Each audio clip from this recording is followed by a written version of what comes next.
So I'm standing here at the Cedar Creek Battlefield. As you can see, it's a little bit rainy today. But here's the battlefield behind me.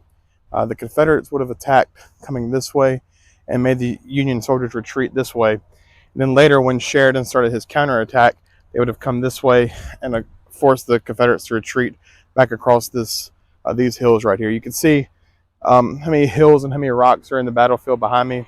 The Cedar Creek Battlefield Foundation has done a great job preserving this, and the Blue and Gray Education Society had a hand in that. This is one of our 11 signs that are posted all throughout the battlefield.